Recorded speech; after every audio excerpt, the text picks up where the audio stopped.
ಸ್ವಲ್ಪ ಹಿಂಗ್ ಬರೋಣ ಸ್ವಲ್ಪ ಬರ್ರಿ ಸ್ವಲ್ಪ ಸರ್ಕಲ್ ಸ್ವಲ್ಪ ಸರ್ಕಲ್ ಸ್ವಲ್ಪ ಸರ್ಕಲ್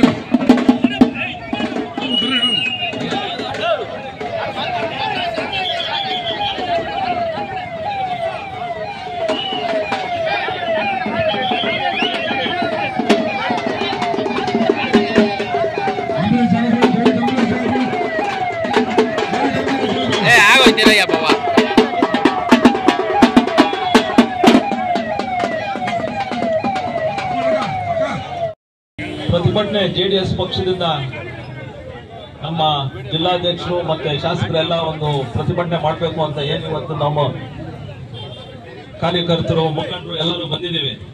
ನಾನು ಒಂದು ಹೇಳಕ್ ಇಷ್ಟಪಡ್ತೀನಿ, ನಮ್ಮ ಶಾಸಕರು ಇಬ್ಬರು ವಿಧಾನಸೌಧದಲ್ಲಿ ಸೆಷನ್ಸ್ ನಡೀತದೆ, ಅದಕ್ಕೆ ಅವ್ರು ಬರಕ್ಕಾಗ್ಲಿಲ್ಲ. ಅದಕ್ಕೆ ದಯವಿಟ್ಟು ನೀವೆಲ್ಲ ಅನ್ನತ ಭಾವಿಸಬೇಡಿ. ಏನು ಇವತ್ತು ಮಾತು ಎತ್ತಿದ್ರೆ ಸಿದ್ದರಾಮಯ್ಯ ಅವರು ಮತ್ತೆ ಕಾಂಗ್ರೆಸ್ ಸರ್ಕಾರ ಅಹಿಂದ ಅಂತ ಮುಂದೆ ಹೋಗ್ತಾರೆ. ಸುಮಾರು 11,000 ಕೋಟಿ SC ST ಮೀಸಲಿಟ್ಟಿದ್ದ ದುಡ್ಡನ್ನು ಗ್ಯಾರಂಟಿ ಯೋಜನೆಗಳಿಗೆ ಉಪಯೋಗಿಸ್ತಾರೆ. ಗ್ಯಾರಂಟಿ ಬೇಕಾ, ನಾವು ನಮ್ಮ SC ST ಜನಾಂಗದ ಉದ್ಧಾರ ಬೇಕಾ? ಯೋಚನೆ ಮಾಡಿ. ರಸ್ತೆಗಳಿಲ್ಲ, ಕೃಷಿ ಮತ್ತೆ ರೇಷ್ಮೆ ಇಲಾಖೆಯಲ್ಲಿ SC STಗಳಿಗೆ ಯಂತ್ರಗಳು ತಗೋಬೇಕು ಅಂದ್ರೆ 3 ವರ್ಷದಿಂದ ಇದು ಅನುದಾನ ಕೊಟ್ಟಿಲ್ಲ. ಏನು ಒಂದು ಹಾಸ್ಟೆಲ್ಗಳಲ್ಲಿ ಕರೆಕ್ಟ್ ಆಗಿ ವ್ಯವಸ್ಥೆಗಳು ನೋಡಿ ಟೀಚರ್ಗಳಿಡಿ ಸ್ಕೂಲ್ಗಳಲ್ಲಿ ಅಂದ್ರೆ ಅದಿಲ್ಲ. ಮಾತೆತ್ತಿದ್ರೆ ರೈತರ ಪರವಾಗಿರ್ತೀವಿ ಅಂತಾರೆ. ಹಾಲಿನ ದರ ಹೆಚ್ಚು ಮಾಡಿ ಅಂದ್ರೆ ಅದಿಲ್ಲ. ಸಹಾಯಧನ ಮಾಡಿ ಅಂದ್ರೆ ಅದನ್ನ ಕೊಟ್ಟಿಲ್ಲ. ಇನ್ನೇನು ಇವಾಗ ಬೇಸಿಗೆ ಕಾಲ ಬರುತ್ತೆ, ಹಾಲು ಉತ್ಪಾದನೆ ಕಡಿಮೆ ಆಗುತ್ತೆ, ಅದ್ರ ಜೊತೆ ಫೀಡು ಜಾಸ್ತಿ ಮಾಡ್ತಾರೆ. ಎಲ್ಲೋಗ್ಬೇಕು ರೈತರು? ಇಂತಹ ಒಂದು ಪರಿಸ್ಥಿತಿಯಲ್ಲಿ ಇದೀವಿ ನಾವು.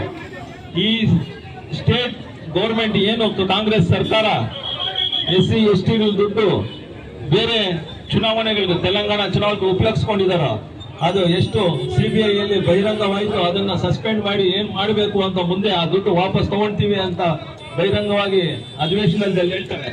ಇಂತಹ ಒಂದು ಕಾರ್ಯಕ್ರಮಗಳು ಈ ಸರ್ಕಾರ ಮಾಡ್ತಾ ಇದೆ. ಒಂದು ಅವಕಾಶ JDS ಪಕ್ಷಕ್ಕೆ ಕುಮಾರಸ್ವಾಮಿ ಕೊಡಿ ಅಂತ ಕೇಳ್ತಾ ಇದೀವಿ ನಾವು. ಯಾಕಂದ್ರೆ 20 ತಿಂಗಳು ಮತ್ತೆ 14 ತಿಂಗಳು ಏನು ಕುಮಾರಸ್ವಾಮಿ ಅವರು ಒಂದು ಸರ್ಕಾರ ಮಾಡಿದ್ರು, ತೋರಿಸಿದ್ರು ಜನಕ್ಕೆ ಎಷ್ಟು ಉಪಯೋಗ ಆಯ್ತು ಅಂತ ನಿಮ್ಗೆ ಗೊತ್ತು. ರೈತರ ಸಾಲ ಮನ್ನಾ ಮಾಡಿದ್ರು, ಸಿಂಗಲ್ ಡಿಜಿಟ್ ಲಾಟ್ರಿ ಮನ್ನಾ ಮಾಡಿದ್ರು, ಬಡ್ಡಿ ಸಾರಾಯಿ ಕಡಿಮೆ ನಿಷೇಧ ಮಾಡಿದ್ರು. ಇಂತಹ ಒಂದು ಜನಪರ ಕಾರ್ಯಕ್ರಮಗಳು ಮಾಡ್ಕೊ ಬರ್ತಿದ್ದಾರೆ ಕುಮಾರಸ್ವಾಮಿ ಅವರು, JDS ಪಕ್ಷ. ನೆಕ್ಸ್ಟ್ ಬರೋ ಚುನಾವಣೆಯಲ್ಲಿ ಅವ್ರಿಗೆ ಒಂದು ಅವಕಾಶ ಮಾಡ್ಕೊಡಿ ಅಂತ ಕೇಳ್ತೀವಿ ನಾವು. ಏನು ಈ ಕಾಂಗ್ರೆಸ್ ಸರ್ಕಾರ ಫ್ರೀ ಬಸ್ ಕೊಡ್ತೀವಿ ಅಂತಾರೆ, ಒಂದ್ ಕಡೆ ಬಸ್ ರೇಟ್ ಜಾಸ್ತಿ ಮಾಡ್ತಾರೆ, ಹಾಲ್ ದರ ಜಾಸ್ತಿ ಮಾಡಬೇಡ ಅಂತಾರೆ, ಮತ್ತೆ ಮಾಡ್ತೀವಿ ಅಂತ ಮುಂದೆ ಬರ್ತಾರೆ. ಈ ರೈತರಿಗೆ ರೈತರಿಗೆ ಹಾಲ್ ದರ ಜಾಸ್ತಿ ಮಾಡಿ ಅಂದ್ರೆ ಅದು ಮಾಡಕ್ ರೆಡಿ ಇಲ್ಲ. KEB ಬಿಲ್ ಜಾಸ್ತಿ ಮಾಡ್ತಾರೆ. ಇಂತಹ ಒಂದು ಪರಿಸ್ಥಿತಿಯಲ್ಲಿ ಎಲ್ಲ ಚಿಕ್ಕ ಚಿಕ್ಕದ ವಿಚಾರಗಳಲ್ಲೂ ಎಲ್ಲಾ ಕಡೆನೂ ಟ್ಯಾಕ್ಸ್ ಹಾಕ್ತಾ ಇದಾರೆ ಹೊರತು ಬೇರೆ ಏನೂ ಮಾಡ್ತಾ ಇಲ್ಲ. 56,000 ಕೋಟಿ ಪ್ರತಿ ತಿಂಗಳು 5 ಗ್ಯಾರಂಟಿ ಕೊಡ್ತೀವಿ ಅಂತಾರೆ. ಅದಾದ್ರೂ ಕರೆಕ್ಟ್ ಆಗಿ ಕೊಡ್ತಾರ? ಹೋಗ್ಲಿ, ಅದು ಇಲ್ಲ. 56,000 ಕೋಟಿ ಅದು ಎಲ್ಲಿ ಹೋಗ್ತಾರೆ? ಆ ದುಡ್ಡು ಮತ್ತೆ ಎಲ್ಲಿಂದ ಬರುತ್ತೆ? ಅದನ್ನ ಒಂದು ನಮ್ಮ ಕುಮಾರಸ್ವಾಮಿ ಅವರು ಕೇಳಿದ್ರು, ಕುಮಾರಣ್ಣ ಒಂದು ವೈಟ್ ಪೇಪರ್ ಕೊಡಿ, 56,000 ಎಲ್ಲಿ ಕೋಟಿ ಖರ್ಚು ಮಾಡ್ತಾ ಇದ್ದೀರಾ, 56,000 ಕೋಟಿ ಎಲ್ಲಿಂದ ತರ್ತೀರಾ ಅಂತ. ಟ್ಯಾಕ್ಸಸ್ ಏನೇನ್ ಮಾಡ್ತೀರಾ ಎಲ್ಲ ಅದಕ್ಕಿಂತ ಜಾಸ್ತಿನೇ ಕಲೆಕ್ಟ್ ಮಾಡ್ತಾರೆ ಟ್ಯಾಕ್ಸ್. ಮತ್ತೆ ಅದನ್ನ ತೋರ್ಸಕ್ಕಿಲ್ಲ. ಅಭಿವೃದ್ಧಿ ಕಾರ್ಯಕ್ರಮಗಳು ಎಲ್ಲಿ ಮಾಡ್ತಾ ಇದ್ದೀರಾ ಅಂತ ಅದು ತೋರ್ಸಕ್ ರೆಡಿ ಇಲ್ಲ. ಇಂತಹ ಒಂದು ಸ್ಥಿತಿಯಲ್ಲಿದ್ದೀವಿ. ದಯವಿಟ್ಟು ಜನ ಯೋಚನೆ ಮಾಡಿ, ಬರೋ ಚುನಾವಣೆಯಲ್ಲಿ ಏನು ಮುಂದೆ ಚುನಾವಣೆಗಳಲ್ಲಿ JDS ಪಕ್ಷಕ್ಕೆ ಮತ್ತೆ BJP ಪಕ್ಷಕ್ಕೆ ಎರಡಕ್ಕೂ ಸಹಾಯ ಮಾಡಿ ಅಂತ ಕೇಳಕ್ ಹೇಳ್ತೀನಿ. ಏನು ಇವತ್ತು